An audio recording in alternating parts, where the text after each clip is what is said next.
Welcome to Night Stories from VHS Era. You've arrived at a place where the glow of old television screens, the hum of rewinding tapes, and the softness of forgotten childhood dreams come alive once more. Each night will take a quiet journey back in time to sleepy suburbs, moonlit driveways, warm summer breezes, and the kind of memories that feel just a little too magical to be real. Here you don't need to worry. Just press play and let the night unfold.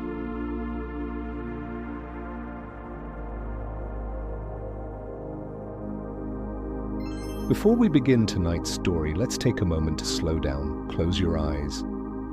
Take a deep breath in through your nose.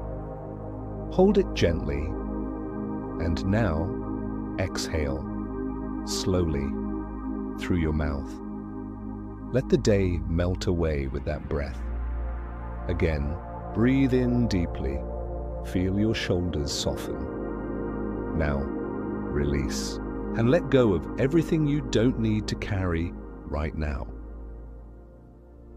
Imagine you're lying on a cozy bed in your childhood room. Outside, the wind hums softly. The light from a small lamp glows like a warm memory, and the sound of a distant VHS tape spinning fills the air with comfort. You are safe. You are still. And the night is yours. Let's begin tonight's story. Do you remember what it felt like to fall in love before phones vibrated in our pockets with a message? Before hearts were counted in double digits beneath photos, and before seen meant your feelings had been noticed? Have you ever felt your chest tighten just because someone looked your way in the school hallway or at the food court of the mall? Do you recall how a single shared glance could mean everything? Tonight, I'll take you back to the 90s, when love didn't need Wi-Fi, when it lingered in the air like the scent of CK1 and popcorn from Blockbuster.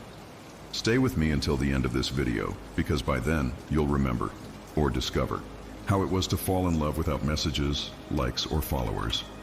You'll know how it felt when all we had were our eyes, our hearts, and the little miracles of timing that changed everything. Let me tell you how it happened to me. It was 1996. I had a Walkman in my backpack, a mixtape labeled Side A Mellow, Side B Hopeful, and dreams I didn't dare say out loud. At school, everything had its rhythm. First period dragged, second period was for doodling on my notebook cover, mostly band logos and random hearts. But it was during lunch, right in the middle of that buzzing cafeteria, where my world shifted. She walked past my table, tray in hand, her Doc Martens barely making a sound on the linoleum floor. Her flannel shirt was tied around her waist, her Nirvana tee slightly faded. I remember thinking she looked like a song, not a loud one, but the kind you'd rewind just to feel something all over again. She didn't look at me the first time, but I looked, and then I looked again. Have you ever had that moment where your heart races without warning, where your skin gets warmer and your thoughts blur for just a second? That was me, holding a cold Capri Sun and not even tasting it anymore. I didn't know her name. I didn't know her voice, but my heart already knew the rhythm she brought into the room. The second time I saw her was in the mall, Friday night. That was the place where everything and nothing happened. We didn't have endless scrolling. We had time, real time. We walked in circles through KB Toys, Sam Goody, and Suncoast Video. I was with my best friend Eric eating soft pretzels from Auntie Anne's and trying not to look like we were looking for someone. And then I saw her again. She was standing outside Contempo Casuals with two other girls. Her smile was soft and she had a clear plastic choker around her neck. Her eyes met mine for maybe half a second. But do you know what that second felt like? It felt like a doorway. She looked away, kept laughing with her friends, but my heart stayed with her. The way she tilted her head, the way her hand brushed her bangs out of her eyes. It wasn't dramatic. It was just real. Do you remember the way we used to memorize faces? The way we'd replay that one look over and over, like our minds were VCRs and we were afraid the tape might wear out. That night, I stayed awake with the glow of my lava lamp casting slow waves on my ceiling, wondering if she saw me too. I didn't even know her name, but she had already found a place inside my thoughts. The next week at school, everything changed. I saw her near the vending machines between classes. She had a vanilla Pepsi and a notebook with cartoon stickers on the cover. I wanted to say something, anything. But back then, we didn't have DMs. We had courage, or silence. I chose silence for 2 more days. But then, during lunch, something happened. I looked up, and she was already looking at me, not just in passing. It was intentional, curious, brave. That glance felt like the start of something big. Have you ever felt a question in someone's eyes? Like they were wondering about your world, your thoughts, your music? She gave me that look, and for the first time I smiled.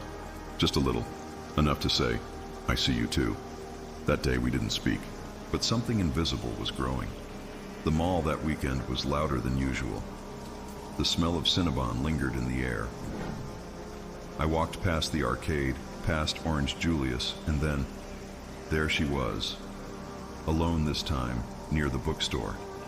She was flipping through a magazine and humming something softly. I don't know where the courage came from, but I walked over. "Hey," I said. My voice almost cracked. She looked up and her eyes lit up with recognition. "You go to Eastwood, right?" We talked for 10 minutes. That was all, but those 10 minutes held more electricity than any message thread ever could. I learned her name. I learned her favorite band was the Cranberries. She said she liked writing in her journal at night, and that sometimes she drew the dreams she had. I told her I liked making mixtapes. I said maybe I'd make her one. She smiled like that was the best idea she'd heard all day. Later that night, I sat on the floor of my room with my cassette player and a dozen tapes spread around me. I made that mixtape, carefully, thoughtfully. Side A, songs that said what I couldn't yet. Side B, songs that made me imagine walking beside her after school. No likes, no replies, just one tape and a heart full of hope. So, what did it feel like to fall in love without messages or social media? It felt like magic. Quiet magic. The kind that blooms in silence, in seconds of shared glances, in the patience of moments that can't be rushed. It felt like waiting by the phone without knowing if it would ring, and being okay with that, because the real connection had already begun. It felt like risk and sweetness, and believing that something was unfolding just because 2 people noticed each other across a crowded cafeteria. That's how it started for me, and that's how we used to fall in love. She didn't say anything when I handed her the tape the following Monday. I caught her near her locker, early, before the halls were filled with noise and rushing feet. I had wrapped the cassette in lined paper, folded twice, and drawn a little star in the corner. No words, just the tape and that star. I handed it to her with a smile that held more nerves than I'd ever admit. She took it like it was a secret, like she already understood everything I didn't know how to say. After that day, something changed between us, not in any loud or dramatic way, but in tiny, quiet shifts. She started glancing over at me during class. Not long stares, just brief, knowing looks that felt like little sparks traveling through the air. I sat 1 row to the left and 2 seats. Back in history, Mr. Callahan would be talking about the Cold War or the fall of the Berlin Wall, but all I could think about was whether she'd look back again. And sometimes she did. One Tuesday morning, I opened my textbook and there it was, folded into a perfect triangle, slid halfway between pages 142 and 143. My heart jumped as if I had found a message from another world. I glanced around, then looked over at her. She wasn't looking at me, just twirling a strand of her hair like nothing had happened. I waited until the teacher turned to the board, then unfolded it carefully beneath my desk. Side A made me cry. In a good way. "You have good taste, thanks." That was it. No name, no doodles, just those words. And they felt like gold. Have you ever felt the weight of words written by hand on a piece of paper that someone touched, folded, and slipped into your world? It's not the same as seeing blue bubbles appear on a screen. It's not even close. Back then, passing notes wasn't just communication, it was intimacy, it was bravery, it was timing. One wrong moment, and the note could end up in the wrong hands. But we took the risk, because it meant connection. After that first one, the notes became our language. Sometimes they were hidden in my locker. Other times they'd appear under my desk before I arrived. I started leaving them for her too, folded into hearts or arrows or just simple squares. I'd spend part of the night writing them out in pencil, erasing words that didn't feel right, rewriting until each sentence sounded like it could make her smile. There were no emojis, but there were drawings. A smiley face here, a little cassette icon there. The messages were short, but they carried meaning, real meaning. Do you believe in signs? What's your favorite childhood memory? If I were a color, what color do you think I'd be? She answered every question. I remember the day she wrote, "You'd be that faded blue of my favorite denim jacket. Comfortable, familiar, kind." I read that note over and over. I kept it in my pencil case like it was something sacred. Because it was. We weren't dating. We weren't even sure what this was. But it was growing. Quietly. Beautifully. Like a Polaroid image slowly coming into focus. We had no online status updates, no relationship tabs, no digital proof that something was happening. But it was happening. In math class, we passed a note every other day. We got better at it too. More creative. I'd ask a question like, if we were characters in a movie, what would our soundtrack be? And she'd reply, sometimes pages later, we'd walk through leaves to a Mazzy Star song. Slow motion, just walking and looking up. That's the kind of answer she gave. They weren't quick replies. They were poems in disguise. One day I asked her what she thought about fate. The note came back 3 classes later. I think fate is just a bunch of almosts that line up when you're brave enough to look someone in the eye. I didn't pass a note back. I couldn't. I just stared at that paper for the rest of the day. Then I folded it real carefully and slipped it into my wallet. I kept it there for years. We had no texting threads to reread, no messages to screenshot. What we had was fragile and real. Every note felt like a thread tying us closer. Every sentence had a rhythm. I started noticing her handwriting like it was a song. The way she looped her G's, the way she dotted her I's with tiny circles instead of dots. Her writing wasn't just pretty, it felt like her voice. Soft, patient, curious. I wonder now, looking back, how many times I stared at those notes, wishing I could memorize her voice. But all I had were those folds and ink marks, the slightly faded pencil from where her hand had pressed too softly or too hard. And somehow, that was enough. There was one note I never replied to. It came right before spring break. We were all anxious, restless, the way students always are before a vacation. I was packing up my books after the last bell when I found it in my jacket pocket. I still don't know how she slipped it in there. It was folded in a new way, like a star. I sat under the oak tree near the parking lot and opened it slowly, careful, not to rip the edges. It said, "Do you think this is something real, or are we just good at daydreaming?" I remember staring at that line for a long time. The wind picked up, leaves scattered across the pavement, and the sky had that golden orange glow that only happens in early April. I didn't know how to answer. I was only 16. I didn't know what love truly meant yet, but I knew what I was feeling wasn't just in my head, so I didn't write back. I waited, and on the first day back after break, I saw her at her locker again. She had a new patch on her backpack. It said, "Whatever, forever."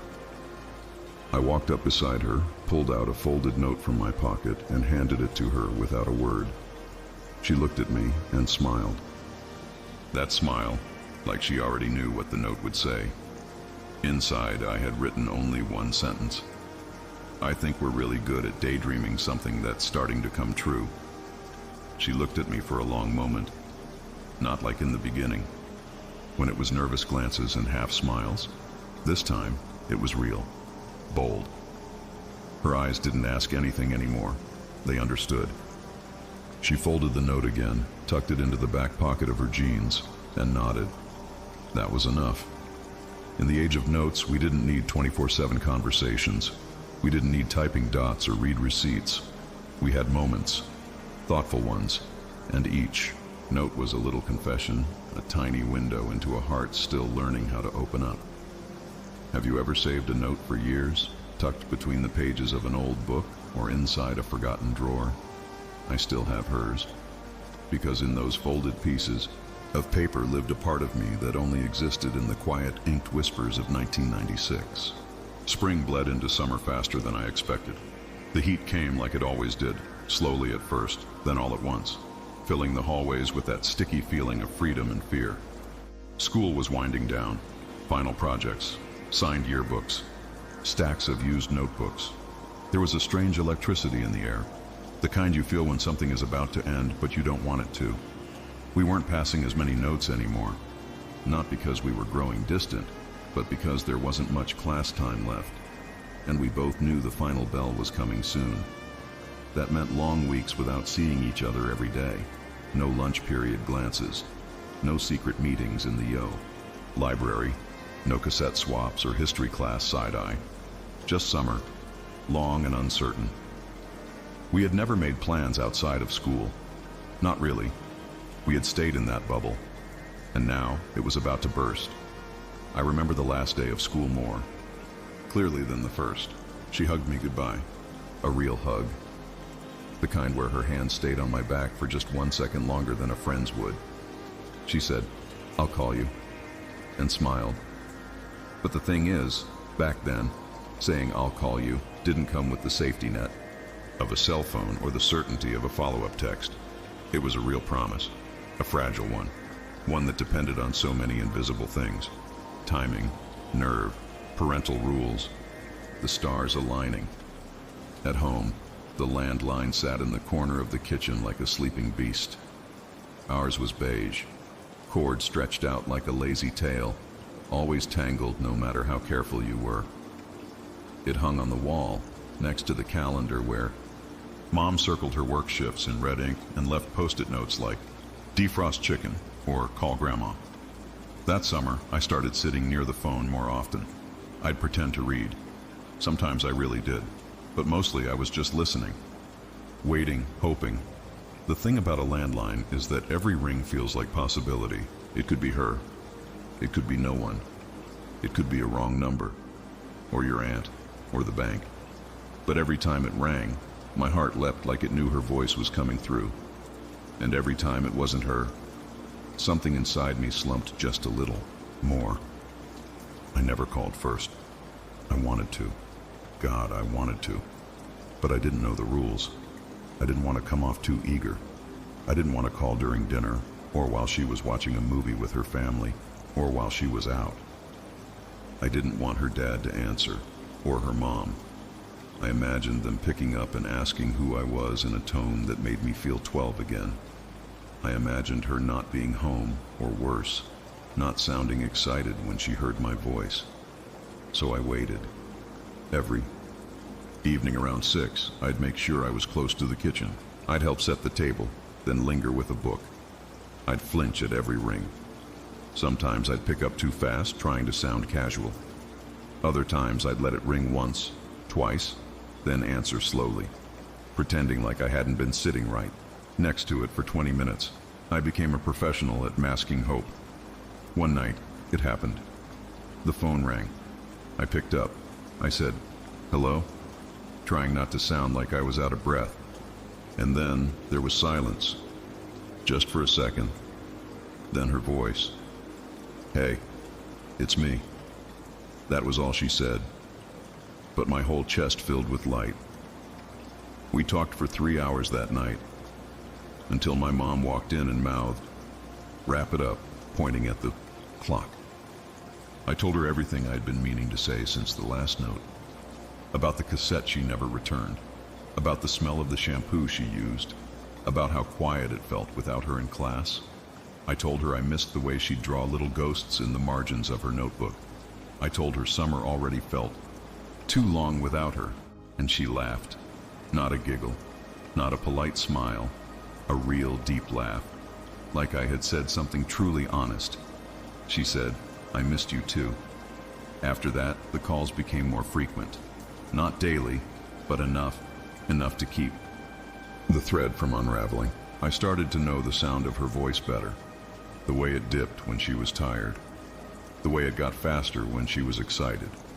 She'd call on Wednesday nights sometimes, after her little brother went to sleep. Other times, it would be Saturday afternoon and she'd whisper from the bathroom, "I'm hiding from my cousins." Each call started with nerves and ended in warmth. We talked about everything: dreams, memories, old cartoons, fears. She told me once, in a very quiet voice, that she hated the sound of thunderstorms because they reminded her of something she couldn't quite explain. I told her I loved them because I felt like they washed everything clean.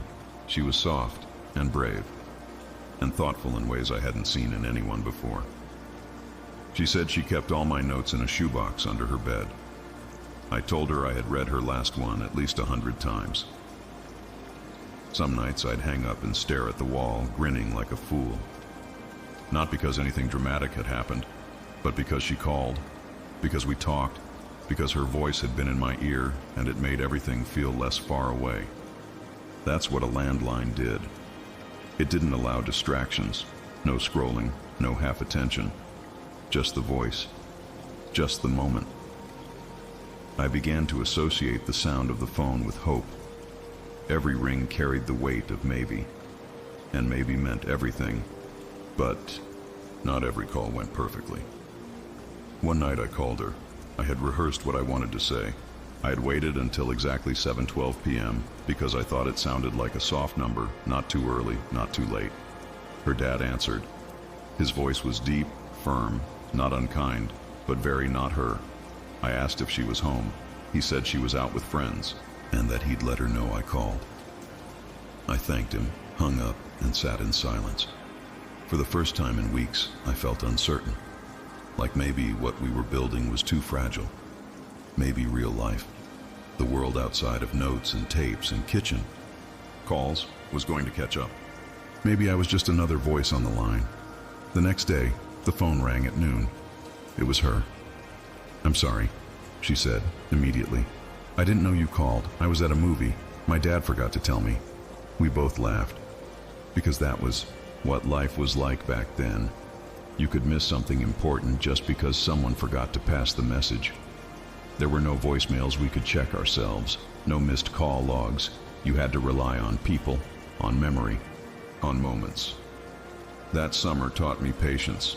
It taught me how to listen, how to speak, how to wait, how to hope. When you waited by a landline, you weren't just waiting for a ring. You were waiting for someone to choose you, to dial your number on purpose, to call, knowing they couldn't hide behind typing dots or unsent messages. You waited for something real, a voice, a moment that couldn't be screen captured or forwarded, just heard. And when she said my name each time, I felt chosen, like no one else existed in that second but us. That summer moved slowly, but not in a boring way. It unfolded like a film I didn't want to end.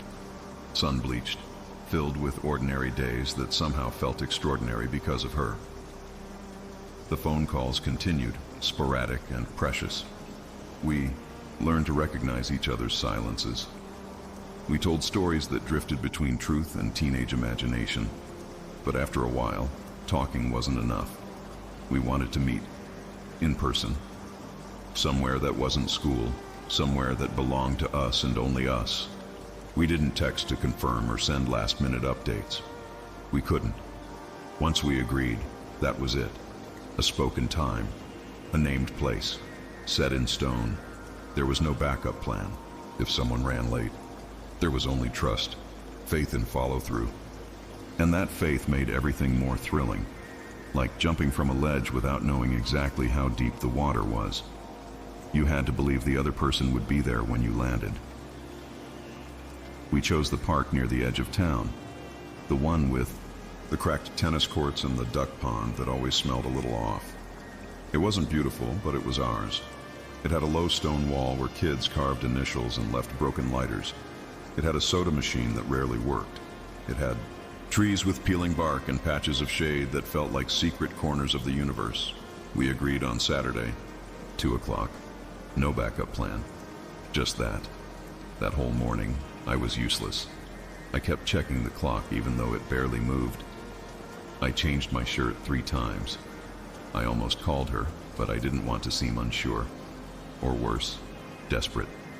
I left the house early and walked. The park wasn't far, but the journey felt longer because every step was soaked in anticipation. It felt like the world had been holding its breath since we set the date. When I got there, she wasn't there yet. I sat on the stone wall, trying to look casual. I picked at a leaf. I watched a group of kids playing soccer in the distance. I checked my watch again and again, even though I didn't wear one. I must have looked like someone trying not to look like they were waiting. Then I saw her, walking toward me, slow and certain, hair pulled back, denim skirt, that band tee I remembered from class, and a smile that made the whole park feel warmer. She walked like she belonged there, like she had always known I'd be sitting on that wall waiting for her. "You came," I said stupidly, because of course she did. "So did you," she replied, and that was it. No dramatic music, no slow motion. Scene. Just 2 people who had agreed on a time and a place and kept their word. We didn't have anything big planned. That was never the point. We sat under the tree near the duck pond, talked, laughed, ate the candy she had brought in her backpack. We played that dumb game where you describe a cloud and the other person has to guess what you see. We watched a squirrel try to drag an entire sandwich up a tree. Time moved gently, like it knew we needed space to breathe. There was something sacred in knowing we had both shown up. No reminders, no double checks, no "where are you" messages, just presence. Pure and full. She told me she almost chickened out.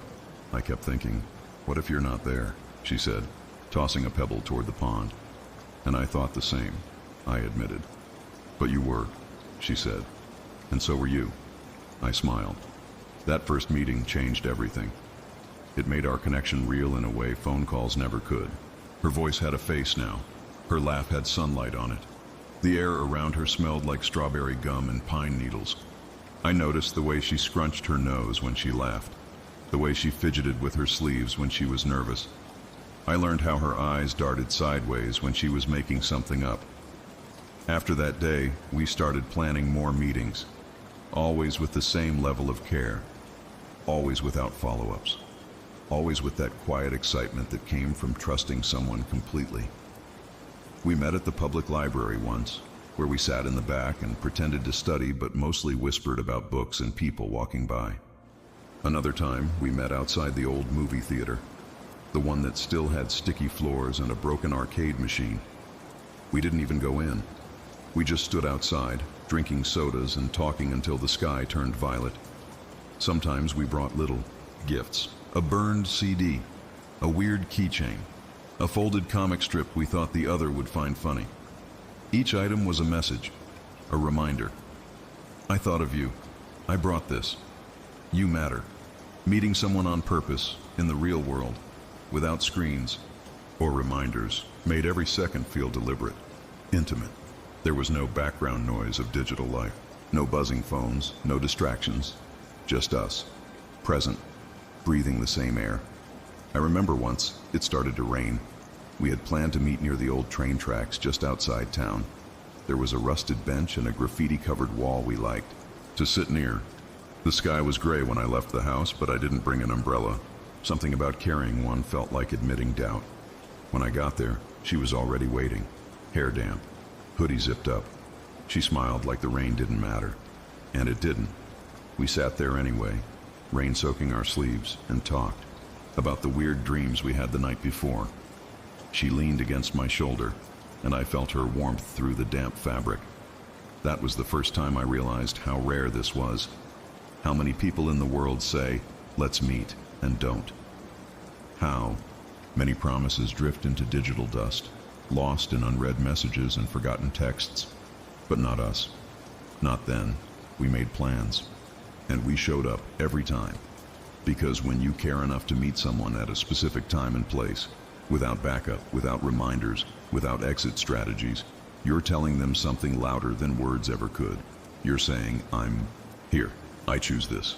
I choose you. And that meant more than any emoji ever could. The more we met, the more I started to notice the little things. The spaces between words, the pauses that stretched just enough to make you wonder what the other person was thinking. The way her eyes would linger on mine for a second longer than necessary, like she was asking a question without speaking it aloud. We were still young, still figuring out what it meant to really feel something. But the signs were all there, quiet ones, honest ones. We never talked about it directly. That would have made it too real, too fast. We just existed around each other, orbiting closer with every meeting. It was in the way she handed me half of her sandwich without asking if I was hungry. The way I'd carry her bag across the field, not because she asked, but because I wanted to. We were still in that delicate, beautiful phase where everything felt new, where a look could carry weight, where silence didn't mean absence, it meant possibility.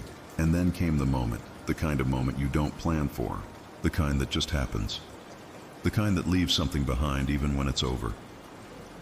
We were sitting side by side on the bench near the bus stop. It was late afternoon. The sky was doing that watercolor thing, fading from gold into soft shades of lilac. She was telling me about a book she had started reading. I wasn't really paying attention to the words. I was watching her hands move as she spoke. She talked with her hands a lot, animated, expressive, like the words needed help to fully come alive. Our hands were resting between us, close but not touching, just enough space to feel the tension. My fingers twitched involuntarily. I didn't move them closer. I didn't need to. It happened on its own. Her hand brushed against mine, not in a dramatic slow motion way, just a passing touch. Light. Brief. But it was electric. It was everything. A spark shot through me. Not the kind that burns, but the kind that wakes you up. My heart stumbled, and my breath caught somewhere in my chest. I tried to act normal, cool, like it hadn't just shifted the entire atmosphere around us, but my fingers didn't pull away. Neither did hers. We didn't look at each other right away. That would have broken the spell. We just sat there, hands barely touching, like two magnets realizing they belonged together. A few seconds passed, then a few more. My pinky moved. Hers moved too. It felt like falling, not the dangerous kind. The kind where you know someone is going to catch you. Eventually, I turned to her. She was smiling, but it wasn't the kind of smile she usually gave me. This one was softer, more private, like she knew something I didn't. Or maybe like she finally believed something she had only hoped was true. "Sorry," she said quietly, though it didn't sound like she meant it. "Don't be," I replied, my voice low, almost afraid to break the moment. We didn't interlace our fingers. We didn't grab each other's hands like in the movies. We just let them stay there, gently touching. Warm, real. After that, everything changed. Not loudly, not publicly, but something inside me shifted. I started noticing the way my hand felt, empty when she wasn't beside me. The way I'd catch myself remembering that exact moment out of nowhere, while brushing my teeth, while walking home, while staring at the ceiling late at night. That one simple brush had become something sacred, a signal, a promise. The next time it happened was at the library. We were flipping through an old magazine someone had left on the table. Our heads were close together. We whispered so we wouldn't get shushed. My hand reached to turn the page at the same time hers did. Our fingers met again, and this time she didn't pull away. Neither did I. We let our hands rest against each other, pressed between the pages of a story we weren't even reading. The butterflies returned. They were real, not a metaphor, not poetic exaggeration. My stomach flipped, my skin tingled, my thoughts scattered like leaves in wind. It wasn't just physical, it was emotional too. Like every neuron in my body had agreed on one truth. This meant something. There was something uniquely intense about feeling that much with so little. No kiss. No declarations. Just hands. And somehow it felt bigger than anything else we had shared. I started to crave it. The possibility of it. The accidental electricity of closeness. Sitting beside her on a bench, walking side by side and brushing shoulders, passing her a pencil and letting my hand linger just a second too long. Every touch was permission. Every moment was filled with suspense. And it wasn't just the touches that changed. It was the looks we gave each other after. The glances that asked, "Did you feel that too?" And the smiles that answered, "Yes." We still didn't talk about it. Maybe we were scared to name it. Maybe we didn't know how. Maybe we thought that saying it out loud would pop the fragile bubble we were floating in. Or maybe we just knew that some things didn't need to be said to be understood. There was a day we walked through the farmer's market downtown. It was crowded, loud, smelled like fried dough and herbs. We moved together, weaving through people, sometimes touching, sometimes not. At one point, a guy bumped into her from the side. She stumbled slightly, and I instinctively reached out to steady her. Our hands locked, this time for real. No accident. No brush. Fingers slid into place like they'd been waiting forever to find their match. She looked up at me, startled at first, then calm, like she had just remembered something instead of learning it for the first time. We walked like that for the rest of the market, hand in hand, saying nothing, and somehow it still felt like the most important conversation we'd ever had. After we said goodbye that day, my hand felt strange, like it still remembered hers, like the absence of her fingers left an outline I couldn't shake. I think that's when I understood what was happening between us wasn't temporary. It wasn't a crush. It wasn't a passing phase. It was becoming part of me, woven into the rhythm of my life. Even now, when I look back on those moments, I can still feel the butterflies. They weren't about nerves. They weren't about fear. They were about magic, the kind you only get when you're young and open and brave enough to feel everything without needing to explain it. It started with a single sheet of lined notebook paper, folded once, no envelope. Just my name on the front in handwriting I knew instantly. Small, slightly slanted letters, with little loops at the ends, like each one had been given an extra breath of care. I found it tucked inside my history textbook, halfway through the chapter on the Revolutionary War. I blinked at it, unsure if it was real, if it was for me, or if I had just stumbled upon something private. But it had my name. There was no mistaking that. I opened it slowly, the paper whispering secrets as I unfolded the creases. The first thing I noticed was the faint smell, something soft, clean, familiar, like her. She must have spritzed her perfume just once, enough to make it linger without overwhelming the words. My heart was already pounding before I even read the first line. It wasn't long, just a few sentences. She wrote about how she had laughed the night before, thinking about the way I had tried to mimic our math teacher's voice during study group.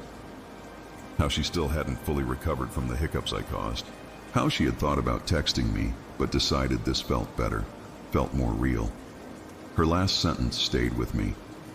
I like the way you make things feel lighter, even when the day is heavy. I reread it 3 times. Then I folded it back up, slid it into the front pocket of my backpack, and carried it home like a piece of treasure. That night, I unfolded it again under the lamplight on my desk. I smoothed the creases, placed it flat in front of me, and just stared at it. Not for what it said, but for what it meant. She had taken the time. She had chosen to write instead of text, to trust the slow path over the fast one. In a world that was already racing toward instant everything, she had chosen the long way, and that made it unforgettable. The next day, I wrote back. I didn't know what I was doing. I had never written a letter to someone like that before. My hand trembled a little as I gripped the pen. I tried to make my writing neat, which meant every line took twice as long. I paused often, overthinking each sentence, then finally just let myself be honest. I wrote about the way she tilted her head when she was thinking, how I had memorized the pattern on her backpack without realizing it, how sometimes when she laughed, I forgot what I was supposed to be worrying about. I didn't try to be poetic. I didn't need to be. The paper carried the emotion on its own. I folded it carefully and waited for the perfect moment to pass it to her. It came between classes when she was closing her locker. I didn't say anything. I just slipped the folded note into her hand and kept walking, heart pounding, already regretting everything I had written, terrified I had said too much. That night I got a reply.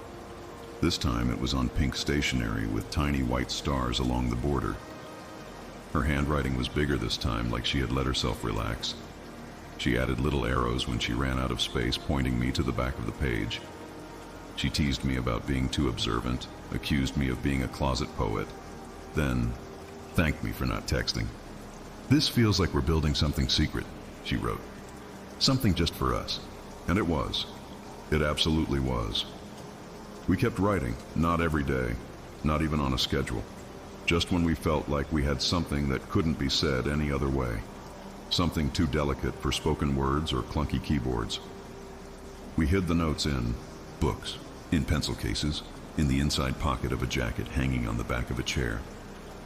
Each one became a scavenger hunt, a ritual, a doorway into the heart of what we were becoming.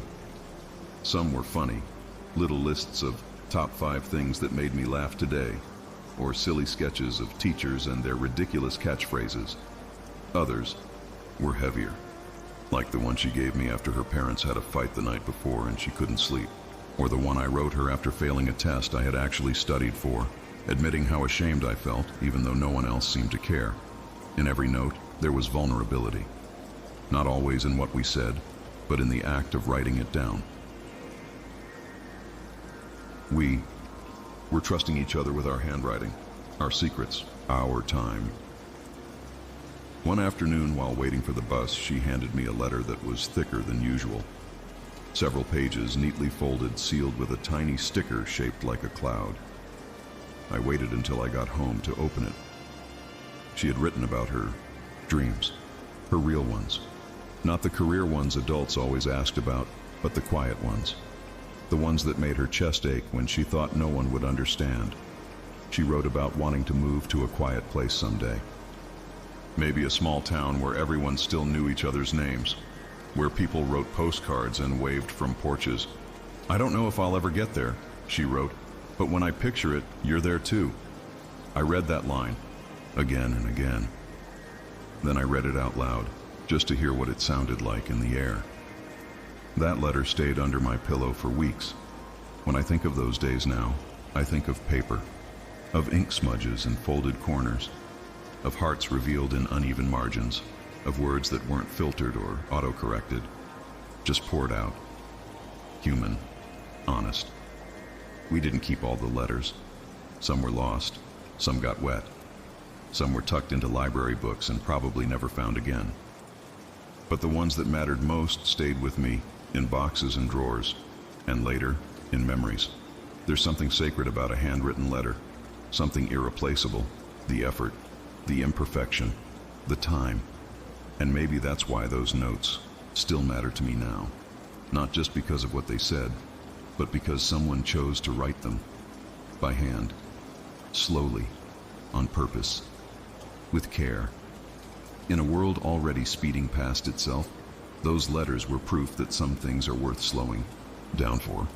The phone sat in the hallway, perched on a little wooden table between the kitchen and the living room. The cord was impossibly long and tangled from all the times it had been dragged into rooms for whispered conversations. That beige rotary had heard more secrets than any diary ever could. Calling her was a delicate mission. You had to plan the timing just right. Not too early, or you'd risk getting her dad. Not too late, or it might be her older sister, who always sounded slightly suspicious, like she knew more than she was letting on. And worst of all, there was always the chance that someone in your own house would pick up first. That was the true gamble. I used to sit on the floor near the phone, knees up, rehearsing what I was going to say. I'd hold the receiver just above the cradle, fingertip hovering over the zero. my heart racing like I was about to defuse a bomb instead of dial a number. Sometimes I'd chicken out. Other times I'd call, only to hang up after one ring. But when I actually went through with it, when I finally heard the line connect and that first ring buzzed in my ear, it felt like skydiving, a free fall into the unknown. One ring, two, three, and then, "Hello?" came the voice, slightly muffled. My heart jumped into my throat. It wasn't her. I knew that voice. It was her mom. Calm, polite, but always with that edge of curious concern. "Hi, is Emily there?" I asked, trying to keep my voice steady. "Who's calling?" There it was, the moment of truth. I had to give my name. There was no hiding behind texts, no mysterious numbers saved under code names. This was old-school vulnerability. "It's Daniel." A pause. Just long enough to make me wonder if that was the wrong answer. Then came the sound of her hand cupping the receiver and her voice calling out across the house, "Emily, phone," and then I waited. That wait felt like hours. Sometimes I'd hear her voice in the background before she got to the phone, and that was always the best part. That muffled laugh, or her feet running on the hardwood floor, or even the simple joy of hearing her say "coming" to someone off mic. It made her real, tangible, like she was suddenly right there with me. "Hey," she finally said, slightly breathless. Everything else faded away. Those phone calls were oxygen. We didn't always have something important to say. Most of the time, we just filled the silence with silly things. What we had for dinner, what our siblings did to annoy us that day, what the sky looked like out our windows, even though we only lived a few streets apart. It was like we were building a second home in the space between our voices, but every call came with risk. The risk of someone else picking up, the quiet click in the background when another line joined in. Sometimes it was my little brother, eavesdropping, from the kitchen, giggling when he thought we couldn't hear. Once it was her dad, a deep voice clearing his throat before saying, "Emily, it's getting late." That one made my stomach drop. We hung up right after. There was something sacred about that time on the phone, something you had to protect. No speakerphone, no multitasking. You had to sit still, fully present, listening for every change in tone, every pause, every breath. It was intimacy through electricity and wire, and somehow it was enough to make you feel completely seen. I remember the way she whispered my name sometimes, like she was afraid someone would hear. I remember how we both got quieter as the night got later, as the world outside our homes fell asleep. It was in those hushed minutes that we said the things we didn't dare say out loud during the day. Once I told her I missed her, even though I had seen her just 6 hours earlier at school. She laughed, and then she said, "Me too." That was the first time we both admitted it, that what we had was starting to matter more than we expected. And we said it on the phone, not face to face, not in a note. Because the phone was where things got honest, and it wasn't just the words, it was the quiet. That soft lull when neither of us said anything for a few seconds, but no one hung up. When the silence between sentences felt safe, not awkward. Like we could just exist near each other, even miles apart. One night I stayed on the line long after we had both gone quiet. I thought maybe she had fallen asleep. I was about to hang up when she suddenly whispered, "Are you still there?" "I am," I said. She didn't say anything else, and neither did I. We just let the connection hold us, two kids with tangled hearts trying to understand what we were feeling. The line buzzed gently in my ear, a lullaby made of wire and distance and teenage longing. Of course, the calls didn't always go perfectly. Sometimes I'd get her brother, who loved to mess with me. He'd answer pretending to be her, then laugh when I fell for it. Once, I got her grandma, who thought I was calling for someone else entirely, and tried to have a full conversation before realizing I was not, in fact, her neighbor George. And other times I'd get my mom picking up the upstairs line just to say, "Daniel, it's time for bed." That was always mortifying. I'd groan, say a rushed goodbye, and spend the rest of the night hoping she didn't think I was some kid with a bedtime. But we kept calling, every day, if we could. Not because we had to, but because we wanted to. There was something magic in trying to beat the odds, in hoping no one else answered. In that moment, right after the first ring, holding your breath, praying it would be her voice and not someone else's. That tension, that thrill, it made everything feel more alive. When I think back on those phone calls now, I don't remember the exact words we said. I remember the sounds, the pauses, the anticipation, the warmth in her voice, the soft click of the receiver when we finally said goodbye, the ache that lingered after hanging up. We didn't have call logs or saved voicemails. There were no transcripts, no backups in the cloud. Those moments lived only in our heads and hearts. And maybe that's what made them so precious. They were real, and they were fleeting, and they were ours. There was a moment, usually late afternoon, when the house settled into that quiet hum between the chaos of the day and the calm of evening. The sun slanted through the windows just right, painting golden stripes on the carpet.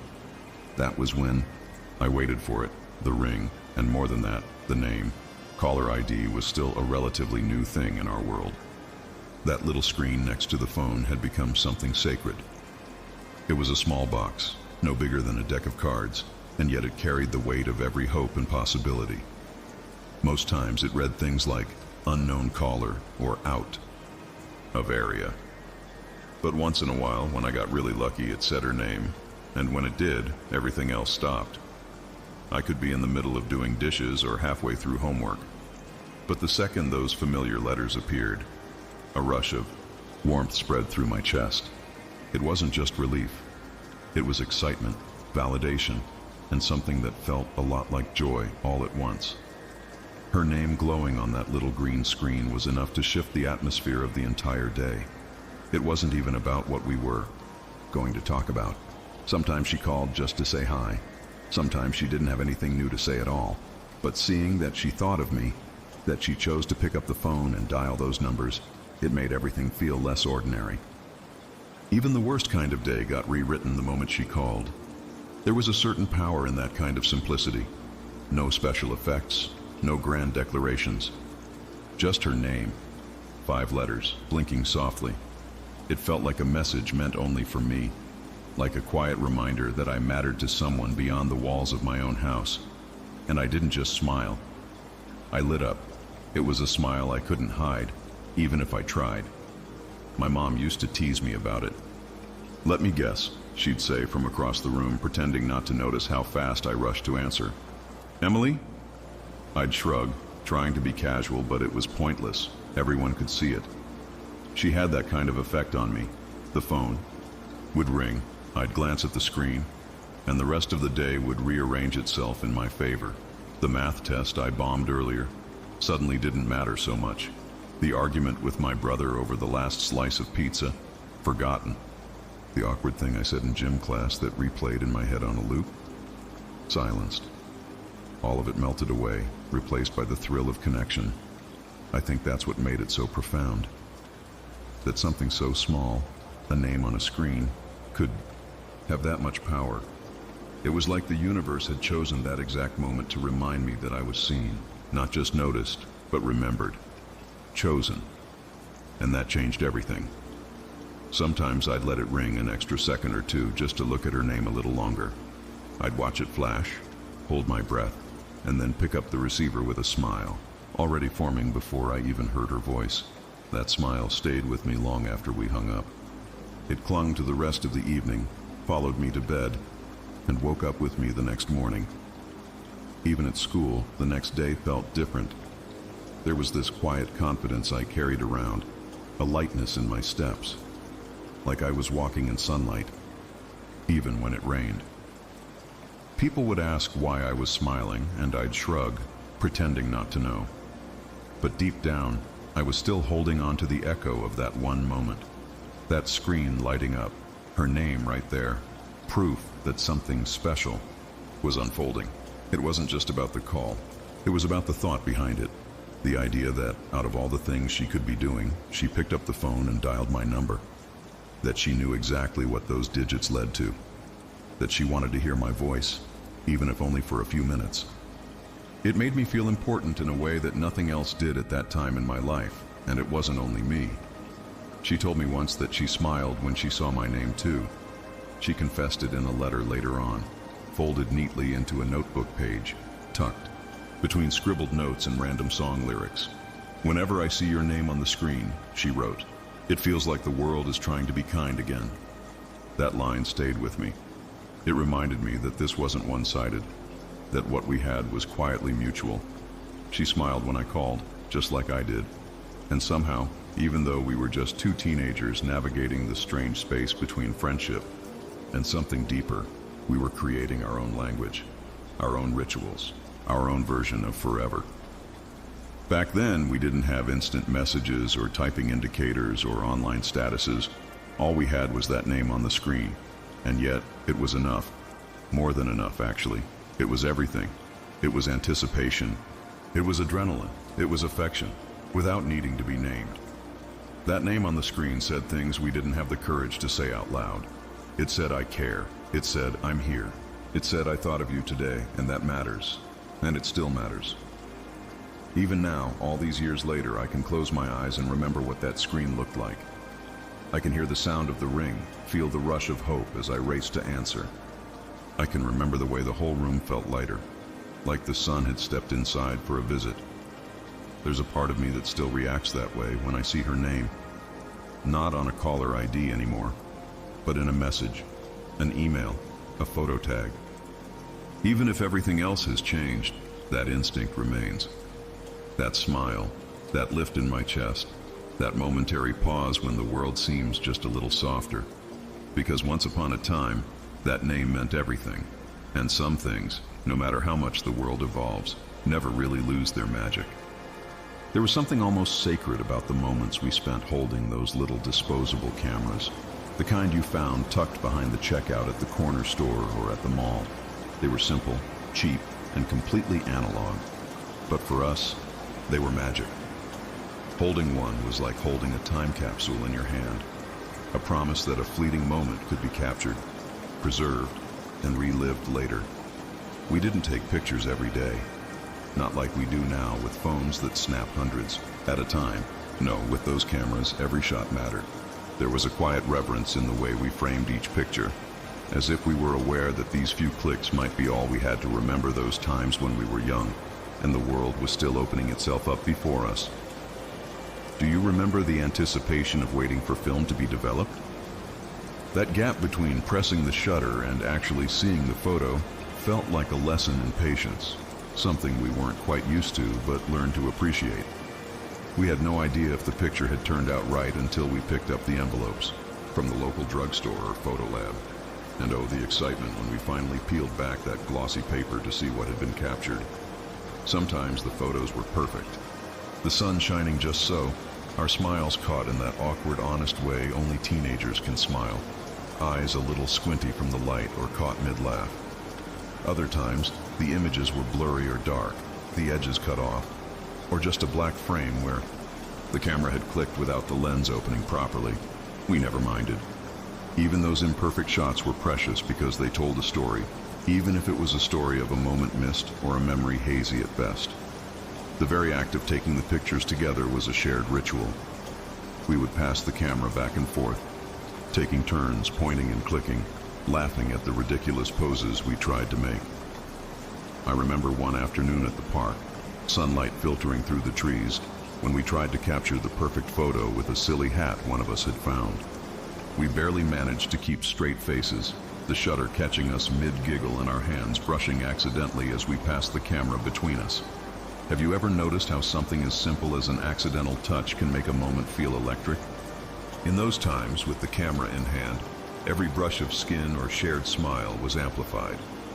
The anticipation of waiting to see if the photos turned out well was like waiting to discover a secret about ourselves and each other. Once, after a day spent wandering the mall and stealing moments between stores, we took a roll of pictures that I still treasure. We weren't trying to be photographers or artists. We were just teenagers making memories. But those photos became the proof of our shared experiences. The grainy images with their soft, faded colors have an almost dreamlike quality now. Like snapshots from a time that feels both distant and close at the same time. I remember holding those photos for the first time, flipping through them slowly as if each one held a whisper from the past. The feel of the glossy paper, the way the edges curled slightly after sitting in the sun, the faint scent of the chemicals used in developing, all of it combined to create an experience that no digital image can replicate. It was tactile, intimate, and somehow much more meaningful than simply swiping on a screen. Did you ever keep those envelopes with the photos tucked inside, like little treasures? I did. I had a shoebox full of them, the edges worn from years of handling. Sometimes, late at night, I would open that box and hold those pictures up to the light, studying every detail, remembering the way her hair caught the breeze or the way her laugh looked frozen in time. It was like reliving the feeling of those days all over again, and the waiting, the long days between taking the photos and getting them back, was part of the experience too. It was a test of patience, but it made the moment of seeing them so much sweeter. When the envelope finally arrived, it was like receiving a gift from the past, something to hold on to when the present felt overwhelming or uncertain. In a way, those pictures weren't just about the images themselves.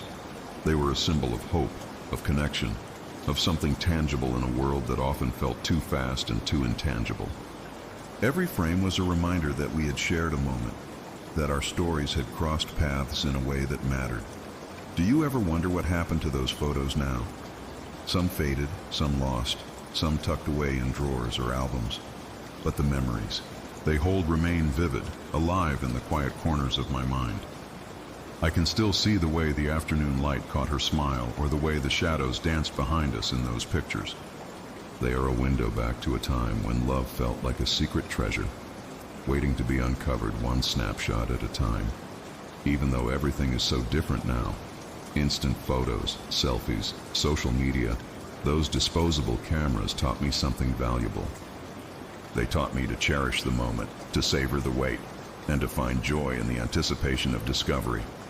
Love, I realized, was not just about what we see right away, but also about the magic of what we uncover slowly, frame by frame, and isn't that what makes those old photographs so special? They are frozen pieces of a story still unfolding, reminders of a love that was gentle, patient, and beautifully imperfect. When I think back on those days, I don't just see the pictures. I feel the laughter, the butterflies, the quiet hope that filled every click of the shutter. I feel the warmth of a hand brushing mine as we pass the camera, the thrill of not knowing if the photo would turn out right, and the joy of finally holding those little moments in my hands. In those pictures, we captured more than just faces and places. We captured the essence of a time when love was slower, deeper, and somehow more real. And that feeling, that memory, is something I carry with me always. Looking back now, I realize how much more precious every moment felt, because it was ours alone. There was no need to post a photo, no urge to share every detail with the world. Our love was not measured by likes or comments. It was quietly lived, between just two hearts. In the era before social media took hold, everything was more intimate, more private, and somehow infinitely more meaningful. Have you ever thought about how different love feels when it's not broadcasted to an audience?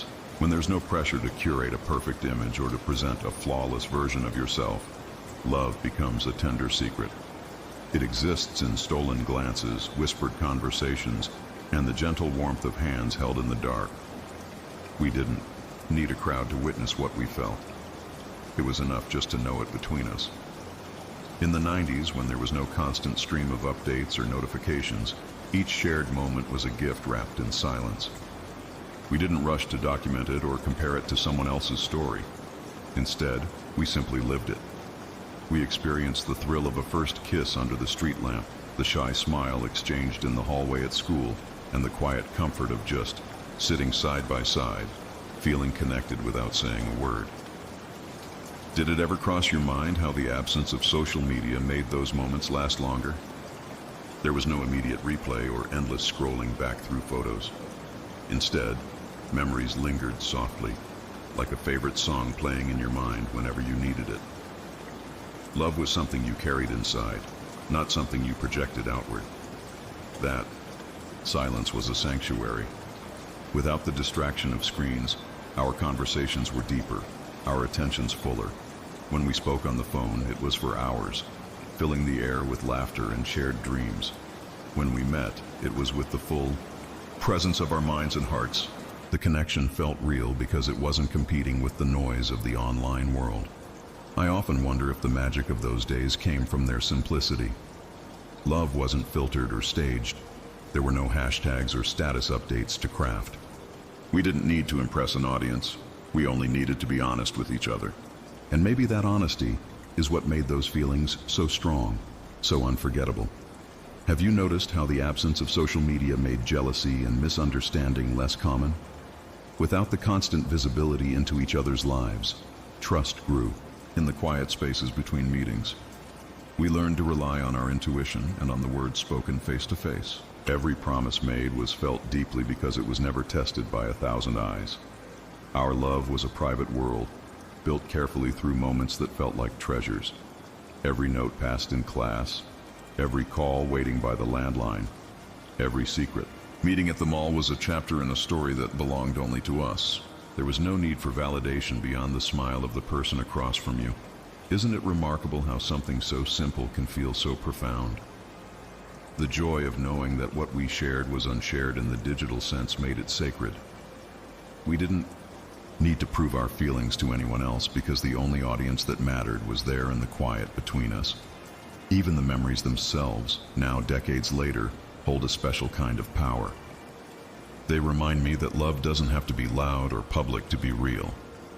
Sometimes the most meaningful stories are the ones written in whispers and held close to the heart. In today's world, with everything so connected and visible, it's easy to forget what it felt like to love without an audience. But when I close my eyes and think back to those days, I can still feel the softness of that hidden world, the warmth of a love that was ours alone. That love was patient and unhurried. It was built on small moments, a glance, a note, a call, that never needed to be shared online to be unforgettable. It taught me that the deepest connections often happen away from the spotlight, in the gentle, unspoken spaces where two hearts truly meet. So when you think about those times before the endless noise of social media, do you feel that quiet longing, too? The wish for a love that is private and pure, held between just two people, safe from the world's gaze. As I finish this story, I hope you take with you the calm and the beauty of that old way of loving. Because sometimes the most powerful love stories are the ones lived quietly, away from screens and hashtags, written in the soft pages of memory. Thank you for traveling back with me through this journey of love in the 90s. May you carry a little piece of that quiet magic with you, wherever you are, whenever you need it.